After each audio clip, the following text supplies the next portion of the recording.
2021 SMK Paulus Palalangon. Pada kesempatan ini panitia memberi satu kepercayaan untuk menyampaikan satu materi di dalam acara PLS ini, yaitu materi tentang kurikulum. Nah, pada kesempatan ini kita akan membahas tentang kurikulum yang dipakai di SMK Paulus. Kenapa penting? Kenapa penting? Karena ini adalah nyawa daripada sekolah itu sendiri. Jadi kurikulum itu sangat penting. Nah, apa tujuan kurikulum? Nah, pada kesempatan ini kita akan melihat kurikulum yang kita pakai, yaitu kurikulum 2013. Kenapa kurikulum 2013?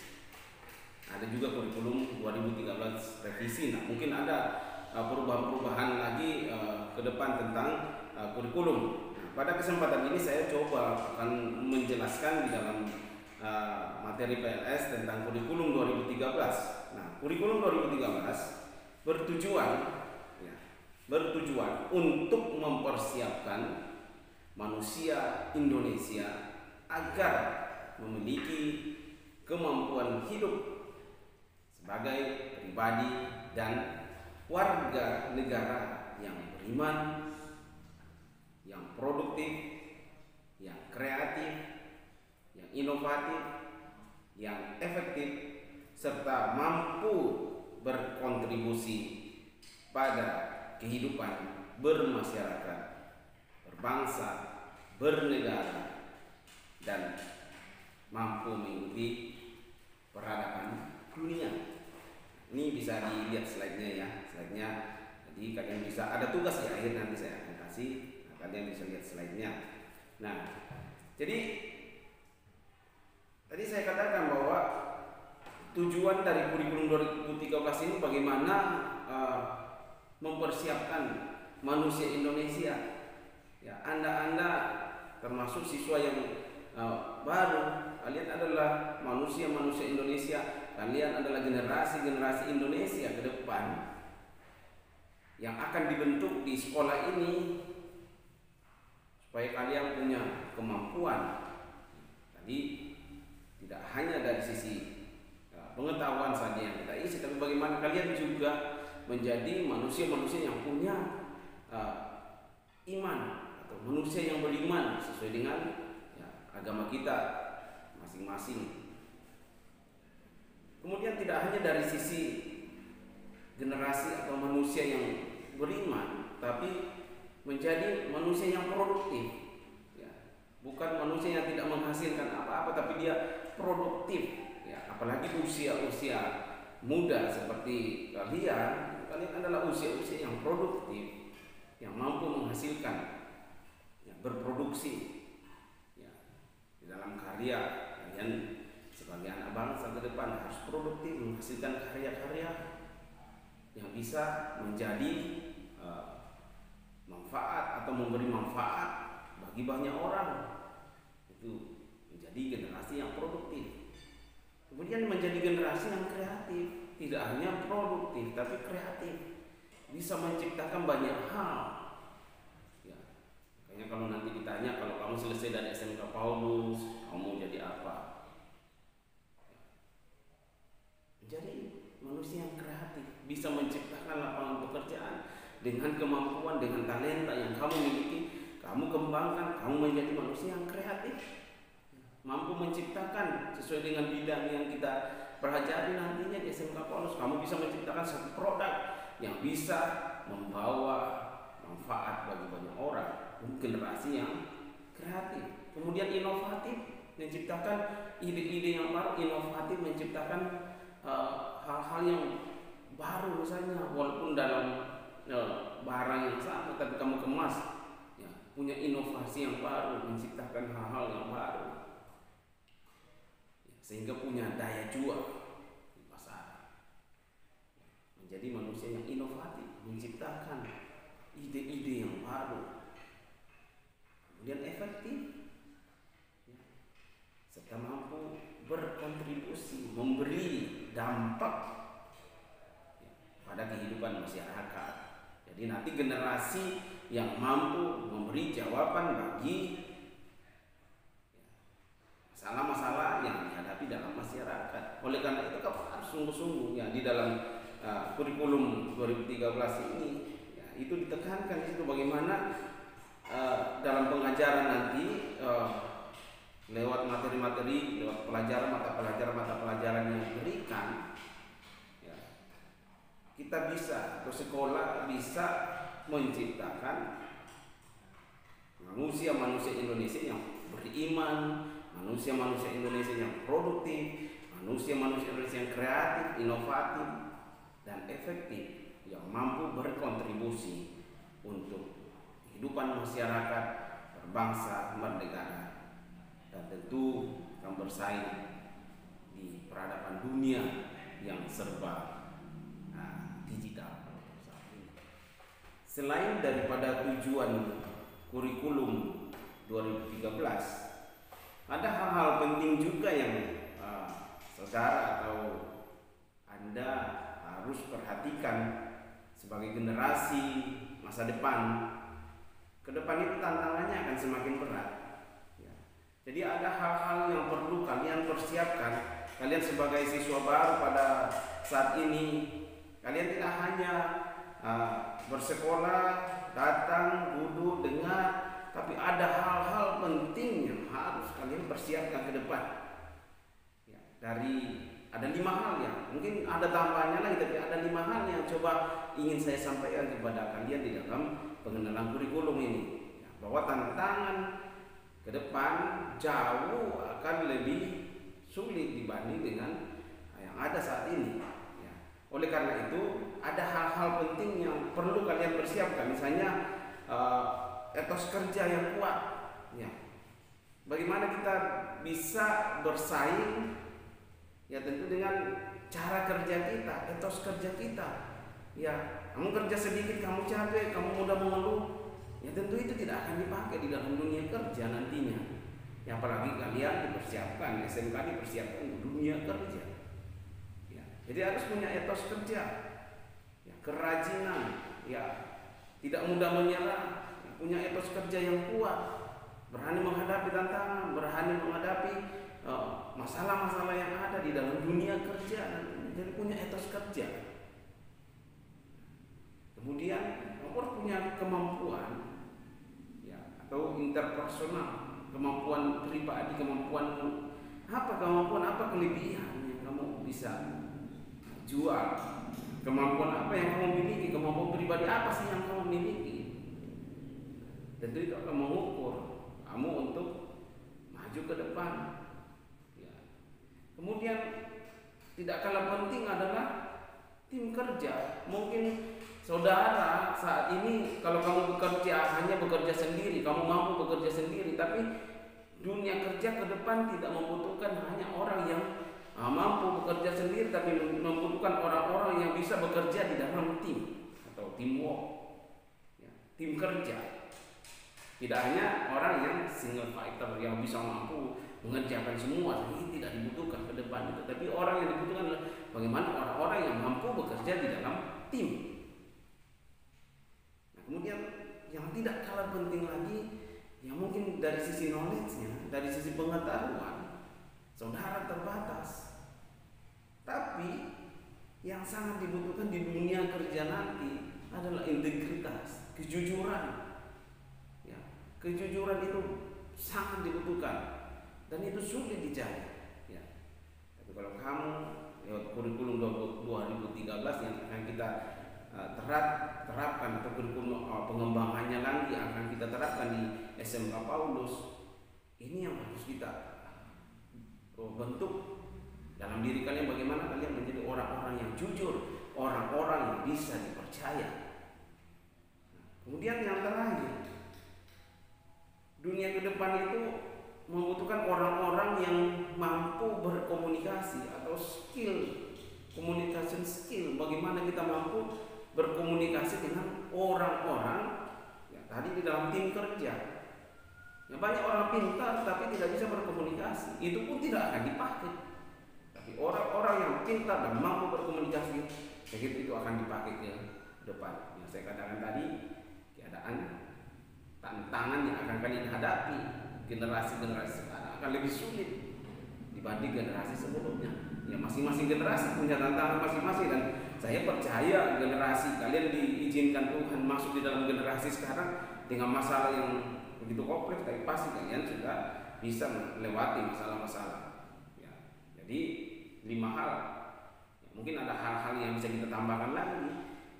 Kalian ke depan untuk mampu bersaing, mampu berkompetisi di dalam dunia kerja, ya, persaingan ke depan, kalian tuh harus punya etos kerja. Tidak hanya sekedar etos kerja, tapi etos kerja yang kuat. Kalian harus punya kemampuan interpersonal. Apa yang kamu bisa jual? Kemampuan apa yang kamu miliki yang bisa kamu tawarkan kepada orang lain? Kemudian kalian harus mampu bekerja di dalam tim. Kalau kamu hanya mampu bekerja sendiri, itu dunia kerja tidak butuh. Tapi yang dibutuhkan adalah orang yang mampu bekerja di dalam tim. Kemudian harus punya integritas, kejujuran. Kejujuran itu sangat penting. Ya, walaupun saya katakan mungkin dari sisi pengetahuan, knowledge semua hanya terbatas, tidak seperti orang-orang yang lain. Tapi ketika kamu punya kejujuran, ini yang sangat penting. Ya. Kemudian kamu harus mampu berkomunikasi. Terus kerja, kemampuan interpersonal, tim kerja, integritas, kemampuan berkomunikasi. Kalian akan jadi generasi. Ya. Selanjutnya saya akan coba memaparkan bagaimana profil siswa di abad yang akan datang, abad 21 dan abad-abad selanjutnya. Nah, siswa-siswa atau generasi yang akan dibutuhkan ke depan atau model generasi ke depan adalah generasi yang inovator. Apa itu inovator? Mampu mengembangkan kemampuan berpikir secara kritis, kreatif, mampu mengidentifikasi dan membangun konsep-konsep, membangun ide-ide, serta temuan-temuan yang bernilai sesuai dengan kemampuan yang dia miliki. Nah, itu generasi yang akan yang akan ada ke depan. Kemudian yang kedua yaitu problem solver, ya, yaitu generasi yang mampu mengembangkan kemampuan untuk menemukan cara-cara di dalam mengatasi masalah. Yang saya katakan tadi, masalah itu akan banyak ke depan. Ya, kalau orang Kristen di dalam Alkitabnya sudah tercatat di zaman akhir ini masa yang akan sulit. Di masa-masa yang seperti sekarang ini dituntut generasi atau orang yang mampu mengembangkan atau menemukan cara-cara mengatasi masalah.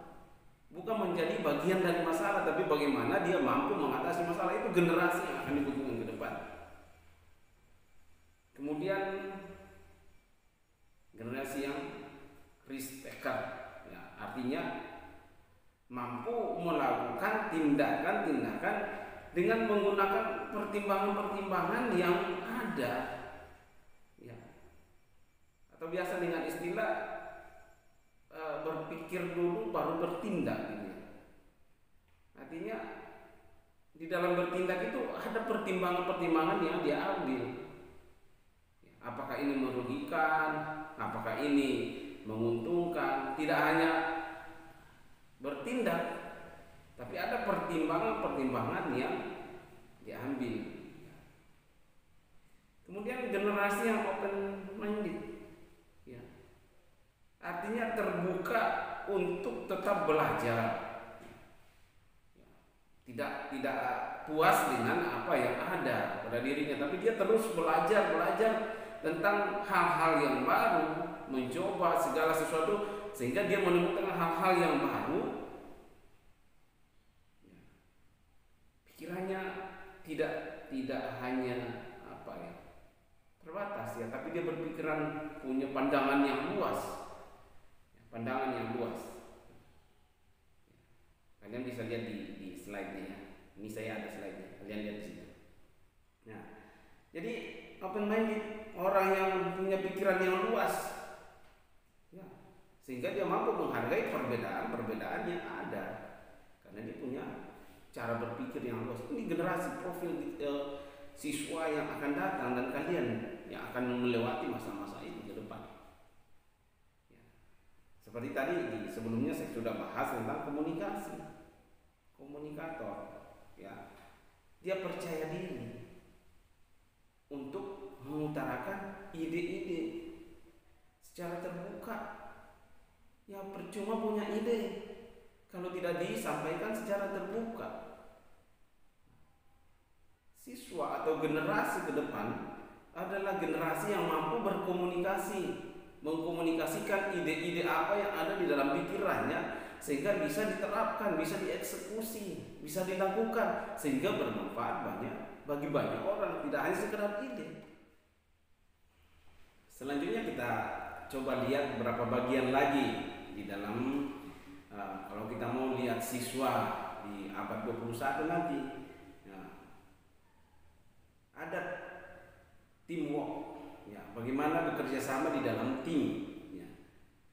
Bagaimana siswa ke depan itu dituntut untuk mampu mengembangkan kemampuan untuk bekerja sama dan berkolaborasi untuk mencapai hasil yang telah disepakati bersama. Kemudian ada reflektif, jadi mempunyai kemampuan untuk mengidentifikasi hal-hal yang telah dicapai, ya, dan menentukan cara untuk meningkatkan kinerja selanjutnya.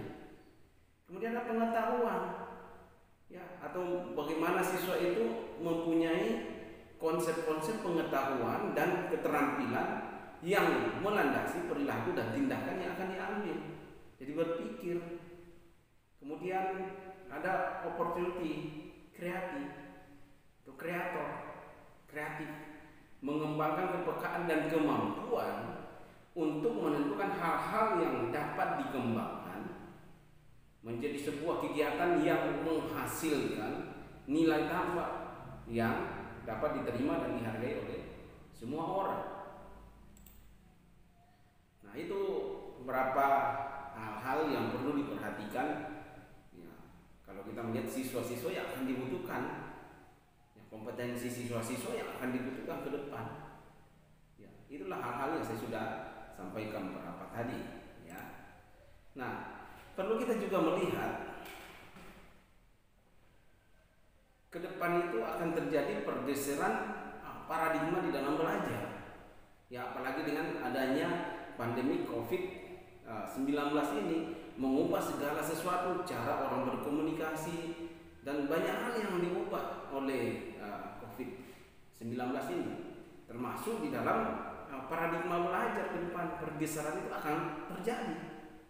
Misalnya sekarang kita untuk mendapat informasi, ya, itu gampang sekali. Informasi itu tersedia di mana saja dan kapan saja kita bisa temui dengan berbagai, ya, tools atau teknologi yang ada. Kita gampang sekali untuk mendapatkan informasi. Jadi kalau kita lihat pembelajaran ke depan itu diarahkan untuk mendorong peserta didik mencari tahu dari berbagai sumber, ya, tidak hanya model yang dulu hanya dari guru, hanya dari buku, tapi sekarang sumbernya banyak sekali. Kamu lewat internet itu banyak sekali, sangat kaya sebenarnya kalau kita dengan adanya teknologi. Jadi pembelajaran akan mendorong peserta didik, ya, untuk mencari berbagai sumber, ya, bukan hanya diberitahu, tapi aktif mencari sumber-sumber belajar itu. Kemudian ada komputasi. Nah, dengan adanya kemajuan teknologi, semua akan lebih cepat memakai mesin, ya, dengan komputer, dengan adanya internet, semua akan dibuat cepat. Jadi ke depan itu dengan adanya komputasi, pembelajaran diarahkan untuk mampu merumuskan masalah. Ya, bukan hanya menyelesaikan masalah atau menjawab masalah, tapi menanyakan. Ya, dengan adanya komputasi itu menyelesaikan segala banyak hal dalam waktu yang cepat. Kemudian ada otomasi, ya, menjangkau segala pekerjaan rutin, ya, apa saja yang tidak bisa sekarang, semua hanya dengan satu genggam handphone kita pegang, ya. Nah ini ada slide kamu bisa lihat. Dengan segenggam yang kita pegang, handphone yang kita pegang, semua informasi kita pegang di dalam tangan kita. Nah, jadi pembelajaran ke depan diarahkan untuk melatih berpikir secara analitis, ya, pengambilan keputusan, ya, bukan berpikir mekanistis, rutin, ya, pengambilan keputusan, berpikir, ya itu diarahkan ke depan, ya. Kemudian komunikasi, sekarang komunikasi di mana saja, kemana saja, kapan saja, gitu. Jadi pembelajaran ke depan itu menekankan pentingnya kerjasama, yang sejak awal saya sudah bahas.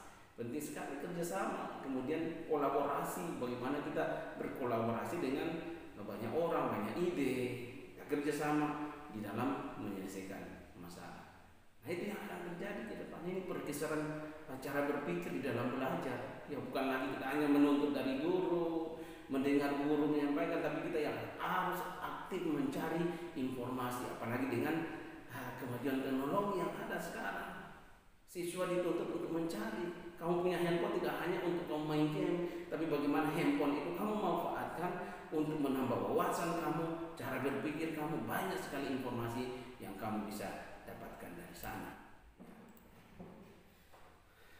Selanjutnya kita akan melihat muatan kurikulum yang ada di dalam kurikulum 2013 yang revisi. Nah, itu ada, coba kamu lihat di slide-nya ya, ada berapa hal yang kalau kita lihat di situ ada keterampilan. Nah, ini tidak hanya satu hal yang kita perhatikan di situ, ada keterampilan 4C ini mungkin tidak ada waktunya untuk dibahas ya. Kemudian ada karakter, ada hots, ada literasi.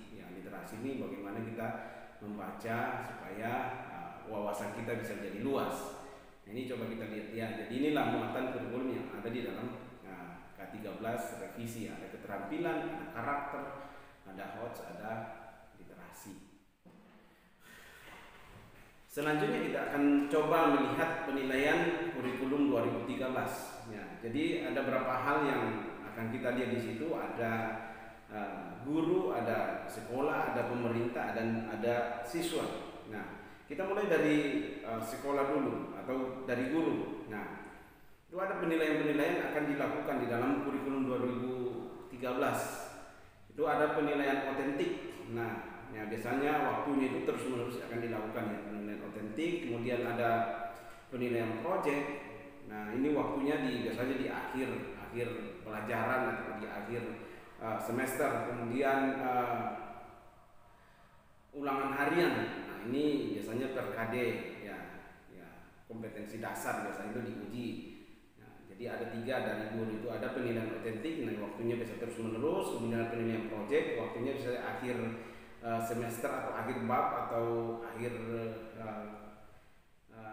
KD misalnya. Kemudian ulangan harian akan selalu ada. Kemudian dari sekolah itu ada penilaian akhir semester atau PAT di akhir semester, baik semester 1, semester 2. Kemudian ada penilaian akhir tahun atau PAT, itu kenaikan kelas. Kemudian ada ujian sekolah atau akhir kelas 12 biasanya ada ujian sekolah. Nah, jadi ada 3 penilaian dari sekolah. Jadi ada penilaian akhir semester atau PAT biasanya di akhir semester 1 atau semester 2 ya. Kemudian penilaian akhir tahun atau PAT biasanya kenaikan kelas. Kemudian ujian sekolah biasanya di akhir atau di kelas 12 diadakan. Nah, itu penilaian dari sekolah. Kemudian ada penilaian dari pemerintah. Itu ada 3 kategori yang harus dinilai, itu sikap, kemudian pengetahuan, kemudian keterampilan. Nah itu pemerintah. Jadi ke depan itu ada namanya AKM ya, asesmen kompetensi minimal. Nah ini akan dilakukan pada bulan tahun ini ya, ini akan dilakukan. Nah, nanti kelas 11 yang ikutnya sedang diurus ya. Ini pengganti ujian nasional. Jadi ke depan itu tidak ada ujian nasional, tapi tergantung kebijakan pemerintah. Nah kemudian siswa, apa yang dinilai dari siswa? Nah ini penilaian diri. Nah, ada penilaian diri, menilai dirinya ya. Artinya waktunya ini sebelum ulangan harian dilakukan.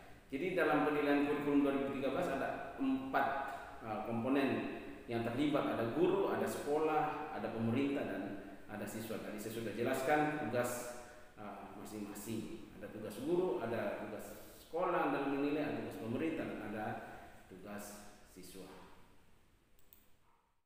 Nah, selanjutnya coba kita akan melihat di dalam kurikulum 2013 itu ada kualitas karakter. Nah, apa yang menentukan ada kualitas karakter siswa atau peserta didik nantinya?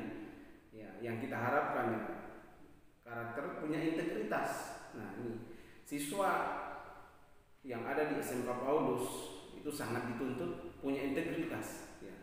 Integritas itu bisa dipercaya, ya, jujur. Nah, itu ada bagian-bagian dalam jujur, bisa dipercaya, bisa diandalkan, nah, punya integritas. Ya, apa yang dia katakan, jika dia katakan A ya A, tidak berubah-ubah, nah, jadi bisa dipercaya, itu punya integritas. Kemudian tidak kalah penting itu nasionalisme, dia punya nasionalisme, punya jiwa nasional, cinta tanah air. Ya, tentu bisa dibagi lagi bagian-bagiannya, tapi tidak mungkin di sini. Kemudian dia punya jiwa gotong royong, ya, membantu, kerjasama, ya. Kemudian mandiri, ya, mandiri, ya, tidak merepotkan orang lain, tapi dia bisa mandiri. Ya, itu yang dituntut dari kualitas karakter seorang siswa. Dan tidak kalah penting adalah religius, keimanannya terus bertumbuh. Nah, itu yang kita tuntut dari kualitas karakter siswa. Kemudian ada beberapa teknik penilaian. Ya, jadi ada teknik penilaian. Nah, ini ada 3 komponen yang dinilai tadi ya. Ada sikap, ada pengetahuan, ada keterampilan. Ya, ada 3 ya. Sikap, pengetahuan, dan keterampilan. Ya.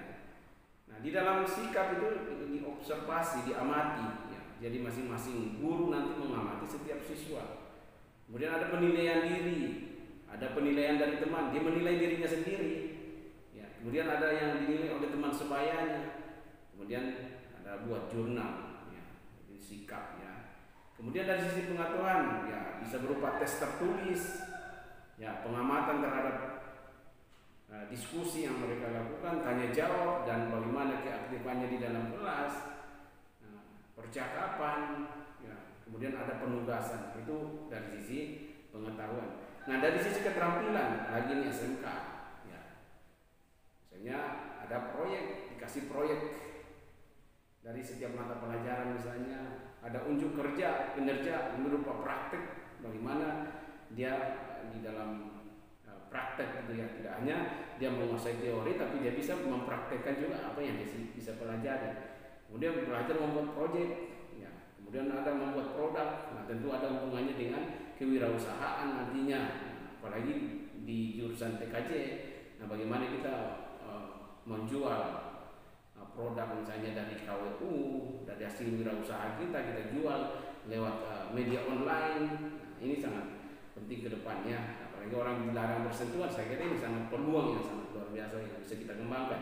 Ya, produk, kemudian portofolio. Nah, itu dari sisi teknik penilaian. Jadi ada 3 teknik, ada 3 hal yang bisa dinilai, yaitu dari sikap, dari pengetahuan, kemudian dari keterampilan. Saya coba akan menjelaskan struktur kurikulum yang kita pakai di SMK Paulus, ya, di dalam jurusan teknik komputer jaringan atau disingkat TKJ. Nah, dibagi di dalam beberapa bagian ya. Kalau kita bisa lihat di sini, dibagi dalam beberapa kelompok, dikelompokkan, yaitu mata pelajaran ada namanya muatan nasional, kemudian ada namanya muatan kewilayahan, dan ada muatan peminatan kejuruan. Nah, ini dibagi lagi menjadi beberapa bagian, itu dasar bidang keahlian, dasar program keahlian, kemudian kompetensi keahlian. Nah, ini totalnya semua ini kalau kita lihat berapa, ini tergantung kelasnya. Nah, saya coba akan bahas satu-satu ya. Mata pelajaran ini muatan nasional. Nah, ini ada pendidikan agama dan budi pekerti atau PAK. tergantung agama yang dia anut. Nah, ini diberikan kepada tiap sekolah. Kemudian setiap anak sesuai dengan agamanya masing-masing. Kemudian ada pendidikan Pancasila dan kewarganegaraan. Nah, itu masing-masing 3 SKS. Ya. Oh, kewarganegaraan itu 2 SKS. Kemudian budi pekerti itu ada 3. Nah, kemudian ada bahasa Indonesia, kemudian ada matematika, sejarah Indonesia, kemudian bahasa Inggris dan bahasa asing lainnya kalau ada. Nah, itu masuk dalam muatan nasional, ya muatan nasional. Nah, ini harus diajarkan ya, yaitu pendidikan agama dan budi pekerti, pendidikan Pancasila dan kewarganegaraan, bahasa Indonesia, matematika, sejarah Indonesia, bahasa Inggris dan bahasa lainnya. Kemudian ada muatan kewilayahan. Nah, ini ada seni budaya. Nah, kemudian ada pendidikan jasmani atau pendidikan olahraga atau penjaskes. Ya. Kemudian muatan peminatan kejuruan. Ya. Jadi ini dibagi lagi ya, berapa bagian. Dasar bidang keahlian, ada simulasi dan komunikasi digital. Kemudian ada fisika, ada kimia. Nah, kemudian dasar program keahlian. Nah, ini dibagi 3 lagi ya. Ada komputer dan jaringan dasar. Nah, ini udah ke jurusan ya. Ada pemrograman dasar, kemudian ada desain grafis. Kemudian ada kelompok kompetensi keahlian. Nah, ini ada teknologi WAN, ada administrasi jaringan, kemudian ya ada ASJ ini jaringan juga semua, TLJ teknologi jaringan juga, kemudian ada produk kreativitas atau produk kreatif dan kewirausahaan. Ini kita lihat strukturnya. Ya, nanti lebih jelasnya nanti akan dibagikan pada saat kalian sudah masuk kembali ke sekolah. Jadi saya kira itu, dan beberapa hal yang perlu diperhatikan, misalnya untuk naik kelas itu ada beberapa hal ya yang perlu diperhatikan. Ya, ini saya sudah sampaikan dari awal supaya tidak ada masalah ke depan. Ya, perlu siswa baru maupun siswa lama yang melihat tayangan ini bahwa kriteria untuk kalian naik kelas atau untuk kalian lulus ada beberapa kriteria yang harus kita pertimbangkan. Pertama itu kehadiran. Nah, ini sangat penting kehadiran itu. Ya, kalau misalnya kehadiran kalian kurang dari 70% itu dinyatakan tidak naik kelas atau tidak lulus. Nah, kehadiran. Kemudian ada tugas-tugas. Ya, nanti setiap mata pelajaran ya tentu ada tugas harian, ada tugas mingguan, atau tergantung daripada guru yang mengampu mata pelajaran itu. Ada tugas-tugas dan itu harus dituntaskan supaya nilai kalian itu bisa diolah untuk masuk dalam nilai rapor. Kalau tanpa tugas dikerjakan, nah ini akan menghambat kalian untuk naik kelas ya, atau lulus ya, atau mengikuti pelajaran-pelajaran lanjutan.